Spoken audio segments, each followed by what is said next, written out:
Inside Outside Innovation is the podcast that brings you the best and the brightest in the world of startups and innovation. I'm your host, Brian Ardinger, founder of InsideOutside.io, a provider of research, events, and consulting services that help innovators and entrepreneurs build better products, launch new ideas, and compete in a world of change and disruption. Each week, we'll give you a front row seat to the latest thinking, tools, tactics, and trends in collaborative innovation. Let's get started. Welcome to another episode of Inside Outside Innovation. My name is Brian Ardinger, your host, and as always, we have another amazing guest with us today, Jeff Rohrs. He is the CMO of Yext. Welcome to the show. Thank you very much. Appreciate it. Jeff, I wanted to have you on the show for a couple different reasons. One, we're always talking about new trends and new things that we're seeing from a technology perspective, but also from a customer perspective. And I thought you'd be a great person to bring on to talk about that. Let me give our audience a little bit of background, and then I'll have you jump in and kind of add to that. You are the Chief Marketing Officer at Yext. You used to serve as a VP of Marketing and Insights at Salesforce and ExactTarget, so you've been around this space forever. You wrote a book called Audience, Marketing in the Age of Subscribers, Fans, and Followers, and I do believe you have a new ebook coming out. It's co-authored by Jay Baer called The Everywhere Brand, Embracing the Universe Beyond Your Website and App. All that's a mouthful. That's the reason why I wanted to have you on, because you've been in the space of looking at the evolution of marketing and how brands communicate and work with their customers. So tell me a little bit about how you got involved in marketing and what are you seeing currently in this new role at Yext? I got involved in marketing by way of being a lawyer first, but I had degrees in mass communication and a master's in mass communication in addition to my JD. Long story short, as I went along that journey from the law firm to LexisNexis, I realized that a lot of my communication skills were translating into marketing copy or addressing competitive threats, things as a field seller or a field trainer. And that allowed me then to make a leap in the late 90s into a digital agency, and then another digital agency where I became president and forged their partnership with ExactTarget, which then led me to the ExactTarget world for about 6 years prior to the acquisition by Salesforce. It has been exactly as I planned it, when I went to college. No twists and turns whatsoever. But I have a son who's graduating high school this year, and it's fascinating to reflect on that because technology has thrown us all so many curveballs. And one of the biggest things you can be to be successful is adaptable, very good communicator, and ultimately trying to see around corners. And that's what I've tried to do with my career, and it's what led me to Yext. This was the first role that I was ever headhunted into. And as they kind of talked about the vision for the company and I got to sit down with the CEO, Howard Lerman, I saw the potential here and this idea of, our mission being putting perfect information in the hands of consumers everywhere. And our contribution to that is making sure that companies control the public objective facts about their businesses, their locations, their events, their people across all of the digital universe. And that's a digital universe that just continues to expand, right? From all the different apps you have on smartphone to your car getting smarter to voice assistants to AI-enabled chatbots and technologies. And that's ultimately what led me here was that kind of excitement of being in a place where solving for that mission of perfect information. It's almost a new platform you're trying to develop. People probably have heard of Salesforce and ExactTarget, but at the time, those were trend centers with regard to whether it's CRM or direct marketing and that. So talk a little bit about Yext. And from my understanding, you're creating a digital knowledge management platform. And so tell the audience a little bit about what that is and why it's so important nowadays for marketers and innovators. We do call our space digital knowledge management, or DKM for short. And it is a different kind of challenge as a marketer because at ExactTarget, ESPs, email service providers, that was an established category. At Salesforce, CRM was an established category. Their innovation was the cloud portion of that, and then the expansion of the multiple clouds that they do. For us, it is, proselytizing passionately that, look, there's a fundamental change that has been happening in consumer behavior. Our own research shows that about 73% of the high intense traffic brand related from consumers is actually taking place off of your website. And most people will note that their website traffic is going down kind of organically because it's moving into apps and other places where people can get the pieces of information they need about you, whether it's an address, directions, store hours, insurance that a particular doctor or hospital group accepts. They can get it elsewhere. What we're trying to suggest and build is really a platform that makes it as easy to update all of that information across those third-party sites as it is to update your website through a web content management system. In doing that, what it does is it flips the paradigm from thinking about big content as being the most important to realizing it is the smallest content. It is the micro content. It is the facts about your business that are most important. Because right now I'm sitting in New York City, and as we're taping this, it's nearing the lunch hour. And most people will make their lunch decision only within a few minutes of actually grabbing lunch. And so that means the mobile device, their smartphone, is principal in that decision. And there is both branded and unbranded search happening not only in the search engines, but also in the maps now, where they're trying to say, hey, who's got great soup near me? Who's got pizza near me? Who has the best Thai food? So those are unbranded. But then they're also looking for, where's the closest Arby's to me? Right. And those are the things that we try and solve for at scale, because to try and update that manually these days is not as simple as just doing it manually through Google My Business, because that only handles the Google ecosystem. How are you handling the Facebook ecosystem? How are you handling the Microsoft ecosystem, the Amazon ecosystem? And that was one of the big announcements we made about a month and a half, 2 months ago, was we're the first player to directly integrate with Amazon Alexa.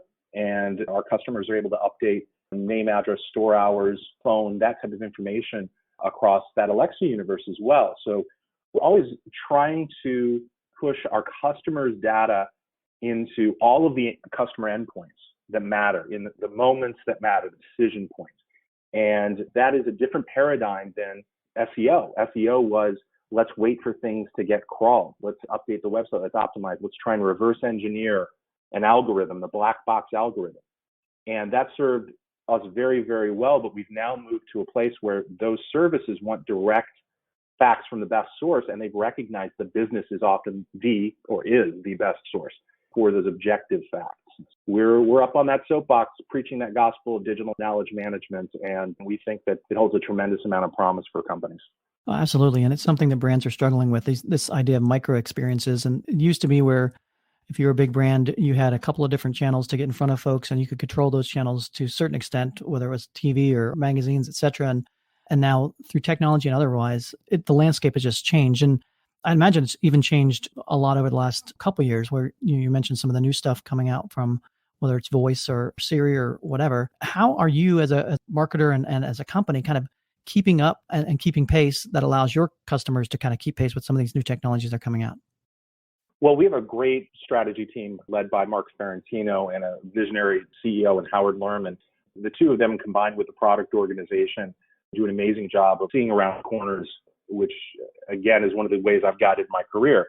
You've got to look to not just what you think the next big thing is, but you want to be looking at both what are your customers needing and develop a product accordingly. And you also need to look at what is driving consumer behavior. So if you look at voice assistants, some of the stats I've seen suggest that voice assistants, the actual physical devices, are the fastest adopted consumer technology in history, faster than the smartphone. And when you think about it, Alexa pushing it, Google pushing it, Microsoft has their version, Apple has their version, Sonos now has voice assistant cooked in through partnerships. You begin to understand, that's very interesting, but we're in the early innings. Our philosophy is that we need to hone our vision and focus on what we do great, and what we do great are those objective facts. And so where do those facts need to be? Where do companies need to manage their digital knowledge at scale? And creating those relationships and those direct integrations then enable us to kind of help future-proof our customers' marketing efforts, because, case in point, again, the integration with Amazon Alexa, our customers didn't need to lift a finger. We turn on that switch, we have the integration, they are there. And that is, I think, one of the ways we provide comfort for our customers, is because it is very hard in an ever-expanding universe of digital services to have individual point solution strategies. You just can't do it. It doesn't scale. But if you know that you've got the baseline, like the entry-level knowledge that your customers need everywhere, right? And it reduces friction, it gives you brand control, it drives more feet through the door, then you're able to say, I got this covered. Let's focus our efforts through the efficiencies we've gained elsewhere. And a great example of this is we just launched our Yext for Events product, and Ben & Jerry's is a longtime customer, and they were in the beta of that. And everybody is probably familiar with their free cone day, where they shut the stores save for giving away free ice cream cones, which is harkens back to the early days when they wanted to expose the product and thank their customers. Well, even though that's a well-known promotion, it gets a ton of PR every year. There still was a person in their marketing organization spending hundreds of hours updating the event information across social, across search, across all of their properties. We were able to condense that into basically 2 hours of work because we built the network of distribution to 8 different event services, plus submission to Google Events. And then they've got these hours that they've saved. Now they can apply those to more strategic efforts that add additional value. If I think about my own team as well, so step aside from our product and what we offer to the marketplace, our team is also thinking about where do we gain efficiencies, right? You can't always add employees. So how do we become more efficient? How do we leverage contract talent? How do we leverage technology? So many of the same thoughts and strategies I have to put in place as a marketer for my team are the same things we're trying to solve for from a product standpoint. Absolutely. Are you seeing this trend or change from the standpoint that platforms themselves are looking for better ways to, leverage their platform? So they're looking for partners like yourself that can help them add to the value of the platform that they provide, whether it's, again, Alexa or Google Places or whatever. Are you seeing those companies kind of reaching out to players like yourself to create those integration things? Or is it much more you're seeing the opportunities and then you're going back out and trying to find those platforms where people engage? Great question. I mean, in the early days of this company, it was all, outbound efforts, right, to build those relationships because, again, we were forging a category, we were building a completely new paradigm. As we went public last year, as we've had some of these larger integration announcements, be it, Google a couple of years ago, be it Amazon this year. Earlier this year, we also announced an integration with TripAdvisor. That certainly increases our visibility in the ecosystem, and we're now a more known quantity. It certainly is one of the things that comes about from being a public company. And that does certainly create some inbound inquiries and increased opportunities for us. But it's really a mixture of both. But we absolutely have a very dedicated team on our knowledge network, constantly looking at not only can we expand, are there additional partnerships that we should be adding, say, in different verticals or other things, but also how can we deepen the integrations? How can we create more near real-time types of integrations? And that will always be an ongoing effort. Absolutely. So a lot of our audience, a number of them are startups, entrepreneurs, innovators from that perspective. And we also have a lot of corporate innovators that are kind of spinning up new activities in that. Obviously, a digital knowledge platform, marketing platform around makes a lot of sense if you have hundreds of locations and different places where customers can intersect and work with that particular brand. When you're starting out as a startup in that, what advice that you would give to be able to create that platform and scale to that point where you do have multiple locations in that and be able to manage that at the very earliest stages of the business before they have the complexity that they're going to obviously have when you have multiple locations? Well, another thing that attracted me to Yext was it has a shoe for every foot. So this company actually grew out of serving small businesses. So even the smallest business can benefit from our platform and managing the information about a single location. Now, we will principally do that through some of our strategic partners these days who bundle our services with other marketing services. Because for true small businesses, you don't want to have 10 different marketing systems you're logging in to do different things, email, Yext, other types of digital knowledge management, social management, those types of things. And so a lot of these partners will aggregate those. That's certainly one of the ways that we look to serve that market. But overall, knowing kind of your audience, if they're in more of like a tech startup, one of the things that I really admire that Howard and Brian, the co-founders of Yext, did early on is they looked to get vertical industry advisors on board and have relationships with them that could open up their Rolodex and also whom they could really brief on what the product does. And those folks could be advocates in the marketplace. I think that was a very, very smart move, and it has served to benefit us over time. And we continue to have a number of those different relationships. And then as we expand internationally, those relationships, those types of advisors are worth their weight in gold just because they open up doors. They help you understand the cultural nuances of those types of marketplaces. Absolutely. So you have a new ebook coming out, or I think it's actually out already, called The Everywhere Brand. Yeah. Why don't you tell our audience a little bit about the book, how it came to be, and what they should expect when they go and try to download it? So The Everywhere Brand, actually, Jay and I published. Jay Baer, a longtime friend, a multi-time author. In fact, his new book, Talk Triggers with Daniel Lemon, has just come out. Highly recommend it for anybody interested in word of mouth marketing, amplification of their marketing. Jay and I have known each other for years and years because we were both presidents of early reseller partners of Exact Target. And then when I was at Exact Target, we worked with Jay just as he was starting Convince and Convert. And when I came here, brought that relationship along. But Jay and I were brainstorming one day, and we were talking about the whole Yext vision, and kind of spontaneously this idea of, wow, brands are going to have to be everywhere brands came out. And as we refined that, it really meant, okay, how are brands going to control how they appear across physical and digital ecosystems? And what does that entail? And so in that ebook, we came up with 7 different traits or tenets, if you will, of the everywhere brand. Things like they need to be very customer centric. And that's a very trite phrase, but to be an everywhere brand, you've got to walk in the shoes of the consumer and understand what are they doing to engage with you. And that's not just assuming they've seen your advertising and they know how to get to you. It's devices, services, in car, at home, really thinking through all those applications. So customer centric is a big one. Granular is another one, meaning you've got to have a digital knowledge management philosophy and process and technology in place to manage all of those objective facts, because those are the things your customers are interacting with most, whether they know your brand or not. Mm-hmm. You want to be active, meaning you need to be actively managing that. So as we record this, Hurricane Florence has, I think, finally finished dumping rain on the Carolinas, but there were an awful lot of businesses that were closed and that are still closed, especially in the Wilmington area.